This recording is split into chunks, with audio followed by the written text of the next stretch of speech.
ஆண்டவருடைய பரிசுத்த நாமத்துக்கு மகிமை உண்டாவதாக.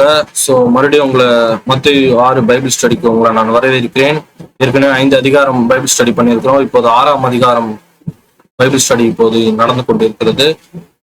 இதுல பாத்தீங்கன்னா முக்கியமான தொகுப்புகள் மட்டும்தான் நம்ம வந்துட்டு பைபிள் ஸ்டடி எடுக்கிறோம். எல்லா வேர்ஸ் பை வேர்ஸ் நம்ம எடுக்கிறது இல்ல, ஒன்லி முக்கியமான தொகுப்புகள். இப்போ மத்தேயு 6ல பாத்தீங்கன்னா இப்போ வந்து பரமனிடத்தில் எங்கள் பிதா அந்த ஜபம், அதை பத்தி தான் இப்போது பைபிள் ஸ்டடி நடந்து கொண்டு இருக்கிறது.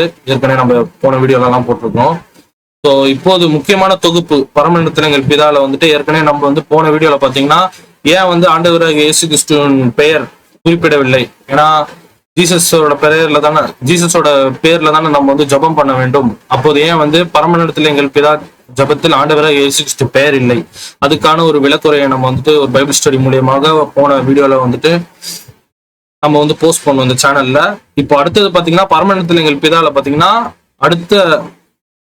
அடுத்த தொகுப்பு, அதாவது இந்த தொகுப்பு வந்து ஒரு சில பேருக்கு கொஞ்சம் கஷ்டமா இருக்கு. அந்த தொகுப்பு பாத்தீங்கன்னா எங்களை சோதனைக்கு உட்படாமபடி தீமையிலிருந்து எங்களை ரட்சித்துக் கொள்ளும். Do not lead us into temptation but deliver us from the evil one. So இது வந்து யாரு பண்ணுது, யார் இந்த சோதனையை வந்து நமக்கு கொடுக்குது, கடவுளா கொடுக்குறாரு அப்படிங்கிற ஒரு கேள்வி நிறைய பேருக்கு வரும். ஏன்னா இந்த ஜபம் வந்து பாத்தீங்கன்னா பிதா இடத்துல தான் ஜெபம் பண்றோம். அந்த ஜபத்துல வந்துட்டு பரமனிடத்தில் எங்கள் பிதாவே அப்படியே வந்துட்டே இருக்கும்போது நடுவுல வந்து எங்களை சோதனைக்கு உட்படாமல் தீமையிலிருந்து எங்களை ரட்சித்துக் கொள்ளும். அப்போ கடவுள் தான் நம்மளை சோதிக்கிறாரா அப்படிங்கிற ஒரு கேள்வி நிறைய பேருக்கு இருக்கு. சோ இன்னைக்கு வந்துட்டு அதை பத்தி தான் ஒரு வீடியோ, ஒரு பைபிள் ஸ்டடி இன்னைக்கு எடுக்க போகிறோம். வாங்க பார்க்கலாம். சோ இப்போது பாத்தீங்கன்னா பரமனிடத்தில் எங்கள் பிதா ஜபத்துல வந்துட்டு இந்த மாதிரி ஒரு விஷயம் போட்டிருக்கு, எங்களை சோதனைக்கு உட்படாதபடி தீமையிலிருந்து எங்களை ரட்சித்துக் கொள்ளுங்கள். அப்ப கடவுளா நம்மளை சோதிக்கிறார்? கண்டிப்பா இல்ல. ஏன்னா பைபிள் என்ன சொல்லுதுன்னா யாக்கோபு, அதாவது ஜேம்ஸ், புக் ஆஃப் ஜேம்ஸ், யாக்கோபு புஸ்தகம் 1ஆம் அதிகாரம் 13வது வசனத்துல பாத்தீங்கன்னா இப்படிதான் போட்டிருக்கு, சோதிக்கப்படுகிறவன் எவனும் நான் தேவனால் சோதிக்கப்படுகிறேன் என்று சொல்லாதிருப்பானாக. தேவன் பொல்லாங்கினால் சோதிக்கப்படுகிறவர் அல்ல, ஒருவரையும் அவர் சோதிக்கிறவரும் அல்ல. சோ இதுல தெளிவா போட்டிருக்கு, கடவுள் யாரையும் சோதிக்க மாட்டார். God is not tempting. So Bible வந்து தெளிவா போட்டிருக்கு, கடவுள் வந்துட்டு சோதிக்க மாட்டார் என்று வந்து யாக்கோபு புஸ்தகம் 1ஆம் அதிகாரம் 13வது வசனத்துல போட்டிருக்கு. ஆனா வந்துட்டு மத்தேயு 6ல பாத்தீங்கன்னா பரமனிடத்தில் எங்கள் பிதா ஜபத்துல பாத்தீங்கன்னா நம்ம பிதா இடத்துல வேண்டுறோம், எங்களை சோதிக்காமல் தீமையிலிருந்து எங்களை ரட்சித்துக் கொள்ளுங்கள். Do not tempt us. எங்களை சோதிக்காதீங்க, எங்களை எப்படியாவது காப்பாத்துங்க அந்த பிசாஸ் கிட்ட இருந்தோ இல்ல ஈவில் ஒன் அப்படின்னு இங்கிலீஷ்ல போட்டிருக்கு. சோ அப்ப யார் இது, என்ன இந்த வசனத்துக்கு அப்ப என்ன அர்த்தம்? பரமனிடத்தில் எங்கள் பிதா ஜபத்துல வந்துட்டு எதை பத்தி சொல்லுது? ஏன்னா பைபிள் வந்து யாக்கோபு புஸ்தகத்துல சோதிக்கப்படாது, கடவுள் நம்மளை சோதிக்க மாட்டார் அப்படின்னு தான் குறிப்பிடுகிறது. ஆனா மத்தேயு 6ல பாத்தீங்கன்னா பிதா இடத்துல நம்ம வேண்டுமோ சொல்றோம், எங்களை சோதனைக்கு உட்படாதபடி தீமையிலிருந்து எங்களை ரட்சித்துக் கொள்ளுங்க. சோ இதுக்கான ஒரு விலைக்குறையை தான் இப்ப நம்ம பார்க்க போறோம். யாக்கோபு 1:13 நம்ம ஏற்கனவே பார்த்துட்டோம். ஜேம்ஸ் 1:13 கடவுள் நம்மளை சோதிக்க மாட்டார் அப்படின்னு தெளிவா போட்டிருக்கு பைபிள். அப்போ இந்த மத்தேயு 6ல சொல்லப்படுகிற இந்த சோதனை என்ன, இதை பத்தி நான் எக்ஸ்பிளைன் பண்ணணும்னா முதல்ல ஒரு 4 உதாரணங்கள் நான் கொடுத்தா உங்களுக்கு புரியும்னு நினைக்கிறேன். இந்த சோதனையை வந்துட்டு எப்பேற்பட்ட ஒரு சோதனை, இந்த பரமனிடத்தில் எங்கள் பிதாவில் குறிப்பிடுகிற இந்த சோதனை எப்பேற்பட்ட ஒரு சோதனை. ஏன்னா கடவுள் வந்து சோதிக்க மாட்டார், இது நல்லா தெரிஞ்சுக்கோங்க. யாக்கோபுல தெளிவா போட்டிருக்கு, பைபிள் வந்துட்டு எப்பவுமே தப்பு கிடையாது. யாக்கோபுல கடவுள் சோதிக்க மாட்டார் அப்படின்னு போட்டிருக்கு. அப்போ பரமனிடத்தில் எங்கள் பிதா ஜபத்துல சொல்லப்படுகிற அந்த சோதனை அது எந்த விதமான ஒரு தன்மையான ஒரு சோதனை, கடவுள் கொடுக்கறதா அது இல்ல, அது எதை பத்தி, அதனோட தன்மை, அதனோட நேச்சர், அதை பத்தி தான் இப்ப பார்க்க போறோம். முதலாவது பாத்தீங்கன்னா நான் 4 எக்ஸாம்பிள் கொடுக்க போறேன்னு சொன்னேன். அதுல முதல் எக்ஸாம்பிள் பாத்தீங்கன்னா பேரோ ராஜா, தெரியும்ல, எகிப்துல இருக்கிற பேரோ, அந்த ராஜாவை பத்தி தான் இப்ப குறிப்பிடுகிறோம். தமிழ்ல வந்து ஃபரோன் இல்ல இங்கிலீஷ்ல பேரோ அப்படின்னு சொல்லுவாங்க, எகிப்து ராஜா. சோ அவரை பத்தி தான் ஒரு எக்ஸாம்பிள் இப்ப நம்ம கொடுக்க போறோம். இந்த பேரோ பாத்தீங்கன்னா எகிப்தோட ராஜாவா இருக்கிறாரு. கிட்டத்தட்ட இஸ்ரேலை வந்துட்டு அவர் அடிமைப்படுத்தி வைத்திருக்கிறார். அப்போ வந்து கடவுள் வந்துட்டு மோசையும் ஆரோனையும் அனுப்புறார், எகிப்து ராஜா கிட்ட போய் நீங்க விடுதலை படுத்தணும் என்று. அப்போ பேரோ வந்து அவங்க மோசையோட பேச்சையும் ஆரோனோட அவரு மதிக்கவே இல்லை அவரு. அப்ப பாத்தீங்கன்னா கடவுள் வந்துட்டு நிறைய விதமான அடியை கொடுக்குறாரு அந்த ராஜ்யத்துக்கு. ஆனா எவ்வளவு அடி வாங்கியும் அவன் வந்துட்டு இல்ல, நான் கொடுக்கவே மாட்டேன், இன்னும் ஒரு இருதயத்துல இருக்கான். சோ அப்போது பாருங்க, யாத்ராகமம் புஸ்தகம் எக்ஸோடஸ் 12:12 என்ன போட்டிருக்கு பாருங்க, அந்த ராத்திரியிலே நான் எகிப்து தேசம் எங்கும் கடந்து போய் எகிப்து தேசத்தில் உள்ள மனிதர் முதல் மிருக ஜீவனங்களை மட்டும் முதற் பெயராய் இருக்கிறவர்களை எல்லாம் அதம் பண்ணி எகிப்து தேவர்கள் மேல் நீதியை செலுத்துவேன், நானே கர்த்தர். சோ யாத்ராகமம் புஸ்தகத்துல பாத்தீங்கன்னா கடவுள் தான் வந்துட்டு பாத்தீங்கன்னா அதம் பண்ண போகிறார். அதாவது அவர் தான் வந்துட்டு அடிக்க போகிறார். அதம் பண்ணியாங்கிறது பாத்தீங்கன்னா அது ஒரு நோய் மாதிரி, கிட்டத்தட்ட ஒரு கடவுளோட ஒரு அக்னி, கடவுளோட ஒரு கோவ அக்னியை வந்துட்டு அந்த எகிப்து தேசம் மேல இப்ப பரப்போகிறது. இது பாத்தீங்கன்னா கடவுள் தான் பண்ண போகிறாருன்னு வந்துட்டு யாத்ராகமம் புஸ்தகம் 12:12 போட்டிருக்கு. ஆனா அதே யாத்ராகமம் புஸ்தகம் 12ஆம் அதிகாரம் 23, இப்பதான் வந்து யாத்ராகமம் 12 நம்ம படித்தோம். கர்த்தர் தான் வந்து அதம் பண்ண போகிறார் என்று. எகிப்து தேசத்தை வந்து கர்த்தர் தான் அதம் பண்ண போகிறார், அழிக்க போகிறார். ஆனா இப்போ 23 படிங்க, யாத்ராகமம் 12:23, நல்ல கவனிங்க. கர்த்தர் எகிப்தியரை அதம் பண்ணுகிறதற்கு கடந்து வருவார். ஓகே, கர்த்தர் தான் வரார். நிலையின் மேற்சட்டத்திலும் வாசலின் நிலைக்கால்களிலும் இரண்டிலும் அந்த இரத்தத்தை காணும் போது கர்த்தர் சங்காரக்காரனை உங்கள் வீட்டுகளில் உங்கள் அதம் பண்ணுகிறதற்கு வரவிடாமல் வாசற்படியில் விலகி கடந்து போவார். அதாவது பாத்தீங்கன்னா கர்த்தர் தான் வந்துட்டு 12ஆம் வசனத்துல நம்ம பார்த்தோம் அழிக்க போறார். ஆனா இங்க பாருங்க, சங்காரக்காரன், இங்கிலீஷ்ல என்ன போட்டிருக்குன்னா அந்த டிஸ்ட்ராயர், அழிக்கிறவன், ஒரு பிசாசு. அந்த பிசாசு தான் வந்துட்டு இவங்க எல்லாரையும் அழிக்க போகுது. கிட்டத்தட்ட கடவுள் வந்துட்டு இந்த பாஸ்ஓவர் உங்களுக்கு தெரியும்னு நினைக்கிறேன் ஹிஸ்டரி. இது ஒரு சின்ன ஒரு 1 மினிட்ல நான் சொல்ல விரும்புறேன். அதாவது பாத்தீங்கன்னா கடவுள் வந்து சொல்லுவாரு, நான் இப்போ எகிப்து அடிக்க போறேன், நீங்க என்ன பண்ணணும்னா எல்லாரும் வந்துட்டு ஒரு அனிமல், ஒரு மிருகத்தோட ஒரு ரத்தத்தை வந்துட்டு உங்களோட அந்த டோர்ல வந்துட்டு நீங்க வைங்க. அப்போ நைட் நேரத்துல வந்துட்டு எங்கெங்கெல்லாம் ரத்தம் இல்லாத டோர்ல எங்கெங்கெல்லாம் ரத்தம் இல்லையோ அந்த வீட்டுக்குள்ள போயிட்டு முதல் குமாரனும் அந்த அனிமல் முதல் மிருகத்தையும் நான் அழிப்பேன். ஏன்னா எகிப்துக்கு இது ஒரு பனிஷ்மெண்ட் மாதிரி, நீ இஸ்ரேலை விடுற மாதிரி இல்ல. சோ ஆனா இது பாத்தீங்கன்னா யார் பண்றது பாத்தீங்கன்னா சங்காரக்காரன், த டிஸ்ட்ராயர், கடவுள் இல்ல. அப்போ இதுக்கு என்ன அர்த்தம்? 12ஆம் வசனத்தை நம்ம பார்த்தோம் கடவுள் தான் பண்ண போறாரு. 23 பாத்தீங்கன்னா அது கடவுள் இல்ல, ஒரு டிஸ்ட்ராயர், ஒரு சங்காரக்காரனை வைத்து தான் பண்ணுகிறார். அப்போ இதுக்கு என்ன அர்த்தம்னா கடவுள் வந்துட்டு அவரோட அந்த பாதுகாப்பை அகற்றி விடுகிறார். எப்போது அகற்றி விடுகிறாரோ அப்போது இந்த பிசாசானவன், இந்த டிஸ்ட்ராயர், இந்த சங்காரக்காரன் வந்துட்டு அந்த எகிப்தை அழிக்கிறார். சோ இது மூலியமா நம்ம வந்து கத்துக்கலாம். ஏன்னா யோவான் 10 வந்து போட்டு பாத்தீங்கன்னா பிசாஸ் வந்துட்டு அழிக்கவும் கொல்லவும் தான் வரான். கில், ஸ்டீல், டிஸ்ட்ராய், இந்த 3 விஷயத்துக்கு தான் அவனோட எய்மே. நம்ம எல்லாரையும் அவன் கில், கொல்ல, ஸ்டீல், நம்ம திருட, டிஸ்ட்ராய், நம்மள அழிக்க, இது 3க்கு தான் அவனோட முக்கிய கோலா இருக்கு. சோ எப்போ வந்துட்டு கடவுளோட அந்த பாதுகாப்பு அகற்றப்படுகிறதோ அப்போ வந்து பாத்தீங்கன்னா அந்த சங்காரக்காரன் வீட்டுக்குள்ள வந்து சாவடிக்கிறான். அப்போ வந்துட்டு எங்கெங்கெல்லாம் ரத்தம் இருந்ததோ அங்க அவனால தொட முடியல. ஏன்னா அங்க வந்து கடவுளோட பாதுகாப்பு இன்னும் இருக்கு. அந்த டோர்ல வந்துட்டு ரத்தத்தை மக்கள் வந்து ரத்தம் எங்கெங்கெல்லாம் வந்துட்டு கடவுளோட பேச்சை கேட்டு அந்த ரத்தம்ங்கிற அந்த மார்க்கை வந்து அவங்களோட வாசக்கழுதுல வைத்தாங்களோ அங்க வந்து சங்காரக்காரன் அழிக்க முடியாது. இதுக்கான என்ன அர்த்தம் பாத்தீங்கன்னா கடவுளோட ப்ரொடெக்ஷன் அங்க இருக்கு, கடவுள் அங்க இன்னும் பாதுகாத்து கொண்டு இருக்கிறார். ஆனா எந்தெந்த வாசக்காலில வந்து பாத்தீங்கன்னா அந்த ரத்தமானது இல்லையோ அங்க பாதுகாப்பு இல்லை, கடவுளோட பாதுகாப்பு அங்க அகற்றப்படுகிறது. அங்க அகற்றப்பட்டதுனால என்ன ஆகுது? அந்த சங்காரக்காரன், இந்த டிஸ்ட்ராயர், பிசாசு உள்ள வந்து அவன் செய்கிற வேலையை அவன் செய்கிறான். சோ இது மூலியமா நம்ம என்ன தெரியுதுன்னா கடவுள் வந்து சோதிக்கல. கடவுள் பாத்தீங்கன்னா அவரோட அந்த பாதுகாப்பு கரங்களை அவர் அகற்றியவுடன் கடவுளோட பாதுகாப்பு எப்போ அகற்றப்படுகிறதோ அப்போதுதான் அழிவு வருகிறது. சோ நம்ம வந்துட்டு இப்போ மத்தேயு 6 பார்த்தோம், எங்களை சோதனைக்கு உட்படாதபடி தீமையில் என்று எங்களை ரட்சித்துக் கொள்ளுங்கள். சோ இந்த வசனத்தை இப்ப நம்ம யாத்ராகமம் புஸ்தகத்தை வந்துட்டு நம்ம ஒப்பிடும் போது இந்த சோதனை பாத்தீங்கன்னா அவரு கடவுள் சோதிக்கல. அவர் எப்போ வந்துட்டு தன்னோட பாதுகாப்பை அவர் அகற்றுகிறாரோ அப்போது இந்த சங்காரக்காரன், இந்த டிஸ்ட்ராயர் அழிக்க வருகிறான். சோ அதுதான் இந்த வசனத்தோட ஒரு அர்த்தமாக இருக்கிறது. கடவுள் யாரையும் சோதிக்க போறதில்ல. ஆனா கடவுள் வந்துட்டு தன்னோட பாதுகாப்பை அகற்ற முடியுமா? கண்டிப்பாக முடியும். சோ அது வந்து நடக்கக்கூடாது. அதுக்காக தான் வந்துட்டு இந்த ஜபத்துல வந்து எங்களை சோதனைக்கு உட்படாமல். ஏன்னா அந்த எகிப்து தேசத்து பாத்தீங்கன்னா அவங்களுக்கு அந்த சோதனை வருது. எப்போ வந்து கடவுளோட பாதுகாப்பு அகற்றப்படுகிறதோ சங்காரக்காரன் வந்துட்டான். வந்து எல்லா வீட்டுல எந்தெந்த வீட்டுல ரத்தம் இல்லாத வீட்டுல வாசக்கால்ல எங்க ரத்தம் இல்லையோ அது வீட்டுக்குள்ள போய் அழிவை கொடுக்குறான். சோ கடவுளோட பாதுகாப்பை பத்தி தான் இந்த வசனம் சொல்லுது. எங்கள் சோதனைக்கு உட்படாமல் தீமையிலிருந்து எங்களை ரட்சித்துக் கொள்ளுங்கள்.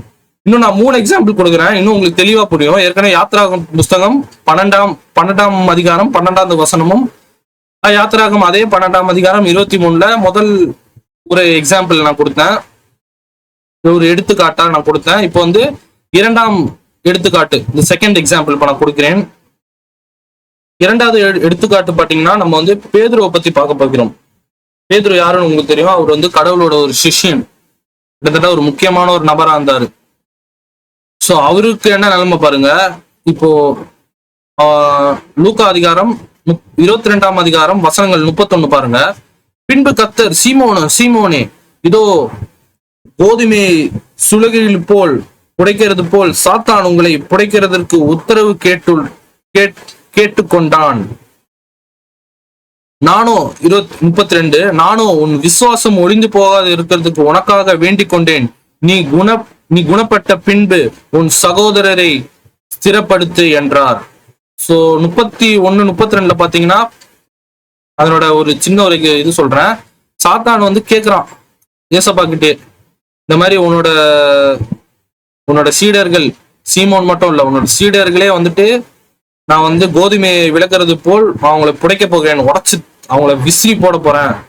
அப்போ வந்து கடவுளே சொல்றாரு, நான் வந்துட்டு வேண்டி இருக்கிறேன்ப்பா, நீ வந்து விசுவாசத்தை விட்டு போக மாட்ட, நீ இதெல்லாம் சரியாயிட்ட பிறகு உன்னோட சகோதரர் இடத்துல போய் நீ சிறப்படுத்து என்றார். சோ பாத்துக்கோங்க பேதுருக்கு இந்த நிலைமை. ஏன்னா வந்து பேதுரு வந்துட்டு பாத்தீங்கன்னா கடவுள் வந்துட்டு இப்போ கடவுளோட ஒரு சிஷ்யன்.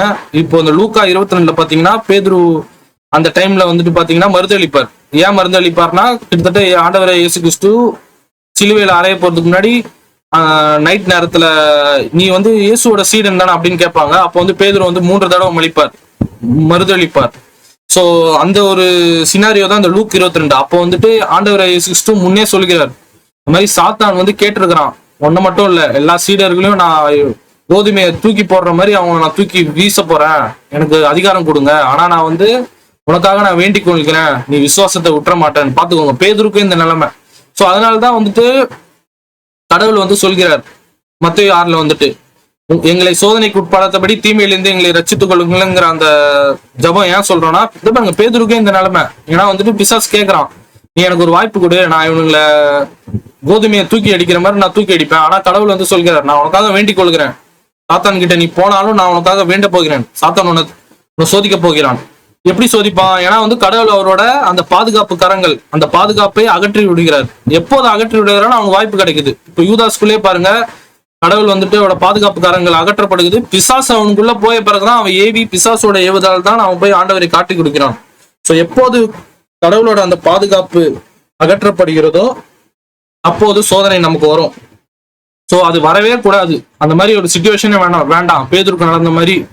இப்போ வந்துட்டு எகிப்து பாத்தீங்கன்னா வந்துட்டு ரொம்ப அசுத்தமான வேலைகள் பண்ணிவிட்டான், கடவுளுக்கு விரோதமாக நிறைய வேலை பண்ணதுனால தான் அகற்றினார். ஆனா இந்த லூக்கா அதிகாரம் 22ல பாருங்க, பேதுரு வந்து கடவுளோட சீடன், ஆண்டவரே இயேசு கிறிஸ்துவோட ஒரு சீடனாக இருக்கிறார்.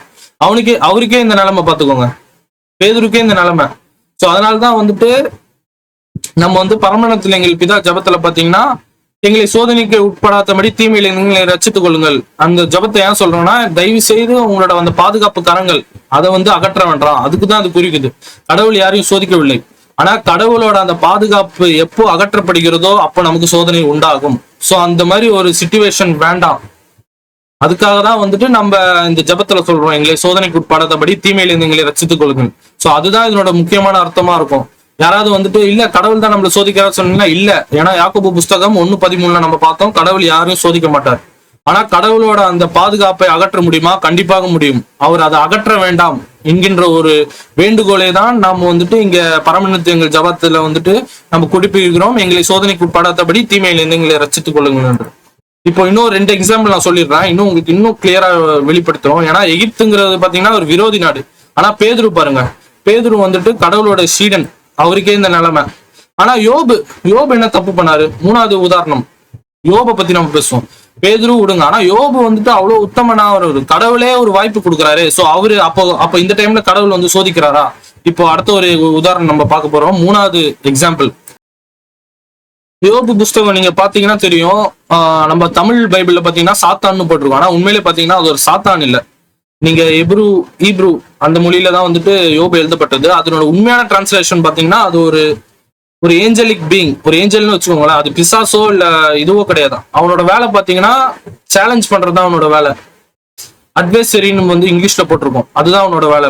ஆனா நம்ம தமிழ் பைபிள்ல இல்லைன்னா இங்கிலீஷ் பைபிள்ல இப்போ சாத்தான் தான் போட்டிருக்கோம். யோபுல வந்துட்டு சோதிச்சது சாத்தான் வந்துட்டு தான் நோய் கொடுப்பான். ஆனா உண்மையிலே பாத்தீங்கன்னா அவன் ஒரு சாத்தான் இல்ல, அவன் ஒரு ஏஞ்சலிக் பீயிங். ஏற்கனவே இதை பத்தி ஒரு சின்ன ஒரு ஷார்ட் வீடியோ போட்டிருக்கிறேன், வேணும்னா அது பாருங்க. ஸோ இதுல பாத்தீங்கன்னா அந்த சாத்தான் பைபிள்ல சொல்லப்படுகிற சாத்தான், அதாவது அட்வைசரி, நான் சொல்றது வந்து ஒரு ஏஞ்சலிக் பீயிங். அவன் இந்த பூமி ஃபுல்லா சுத்தும் போது அவன் யோபை பார்த்துட்டான். இருக்கணும் யோபை பார்த்துட்டு என்ன இவ்வளவு நல்லவனா இருக்கிறான் அப்படின்னு அவன் பார்த்துட்டு அவன் சொர்க்கத்துக்கு, அதாவது ஹெவன், 3வது வானமா இல்ல ஹெவனுக்கு போறான்னு வச்சுக்கோங்களேன். சொர்க்கத்துக்கு ஹெவனுக்கு போயிருக்கிறான். அந்த ஹெவனுக்கு போகும்போது அவன் அப்படியே அதே யோசிச்சு வந்திருக்கான். ஆனா கடவுள் வந்து முன்ன இருந்தவர், அவனோட அந்த யோசனை என்னன்னு கடவுளுக்கு முன்னாடியே தெரியும். அதனால கடவுள் வந்துட்டு அவன் சொல்றதுக்கு முன்னாடியே சொல்றாரு, என்ன என்னோட சர்வெண்ட், என்னோட ஆள் யோபை பாத்தியா எப்படி இருக்கிறாருன்னு, எவ்வளவு உத்தமனா இருக்கிறாருன்னு. அப்ப அவன் வந்து சொல்றான், நீங்க அவனை பாதுகாத்து வைத்திருக்கிறீங்க, நீங்க மட்டும் இந்த பாதுகாப்பை எடுத்து பாருங்க, அவன் நிலைமை என்ன ஆகணும் என்று. அப்பதான் கடவுள், அப்படியா சரி. அப்ப அந்த பாதுகாப்புக்காரங்களே அவர் அகற்றுகிறார். கடவுள் வந்து சோதிக்கவில்லை. இந்த யோபுலே பாருங்க தெளிவாக போட்டுகிறது. யோபு புஸ்தகம் நீங்க ஃபுல்லா படிச்சீங்கன்னா, இல்ல யோபு 1ல இருந்து ஒரு 6ஆம் அதிகாரம் வரைக்கும் படிச்சாலே போட்டிருக்கோம். கடவுள் வந்துட்டு எப்போது அந்த பாதுகாப்பை அவர் ரிமூவ் பண்ணிக்கிறாரோ, ஆனா ஒரு விஷயத்த சொல்கிறார், நீ அவனை கொல்லக்கூடாது, அவரு சாவக்கூடாது, மற்றபடி ஓகே நான் ரிமூவ் பண்ணிக்கிறேன். ரிமூவ் பண்ணி அடுத்த செகண்டே சாத்தான் ஒரு அடிவா அடிப்பான். கிட்டத்தட்ட யோபு வந்து சாத்தானோட கோல் என்னன்னா, யோபு வந்துட்டு ஆண்டவரை வந்து மறுதளிக்கணும், சபிக்கணும் கடவுளை. ஆனா அவன் சபிக்கவே இல்லை கடைசி வரைக்கும். நான் ஏன் பிறந்தேன்னு தான் சொன்னான் தவிர அவன் கடவுள் மோசமான ஒரு கடவுள் அவன் வாயால எப்பவுமே அவன் சொல்லல. அவன் இது மூலியமா அவன் பாத்தீங்கன்னா கடைசியில அவனுக்கு எல்லா ஆசீர்வாதமும் என்னென்ன இறந்தானோ அது எல்லாமே அவன் கிடைச்சிரும். இந்த யோபோட உதாரணம் பாத்தீங்கன்னா மறுபடியும் கடவுளோட அந்த பாதுகாப்பு எப்போ அகற்றப்படுகிறதோ சாத்தான் போய் அட்டாக் பண்ணிடுறான்.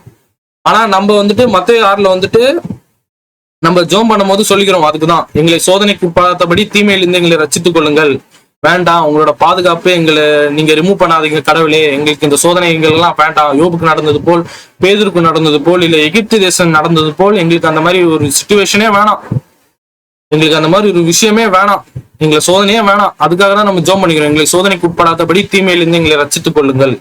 சோ 4வது கடைசி உதாரணம் பாத்தீங்கன்னா கடைசி காலத்துக்கு வந்து பொருந்தலாம். ஏன்னா மத்தேயு 6 பரமண்டலத்தில் எங்கள் பிதா ஜபத்துல பாத்தீங்கன்னா அதுல என்ன வரும், உம்முடைய ராஜ்யம் வருவதாக, உம்முடைய சித்தம் பரமண்டலத்தில் செய்வது போல் பூமியும் செயல்படுவதாக. சோ கடவுளோட ராஜ்யம் இங்க வர வேணும்னா பிசாசானவன் தள்ளி விடுவான், பிசாசானவன் மேல் லோகத்திலிருந்து இந்த பூமிக்கு தள்ளப்படுவான் என்று வசனம் வந்து குறிப்பிடுகிறது. வெளிப்படுத்தல் 12ஆம் அதிகாரம் 12 பாத்தீங்கன்னா, ஆகையால் பரலோகங்களே அவைகளில் வாசமாயிருக்கிறவர்களே களி கூறுங்கள், பூமியும் சமுத்திரங்களும் குடியிருப்புகளையும் ஐயோ, பிசாசானவன் தன்னை கொஞ்ச காலம் மாத்திரம் உண்டென்று அறிந்து மிகுந்த கோபம் கொண்டு உங்களை இறங்கியபடியால் உங்களுக்கு ஆபத்து வரும் என்று சொல்ல கேட்டேன்.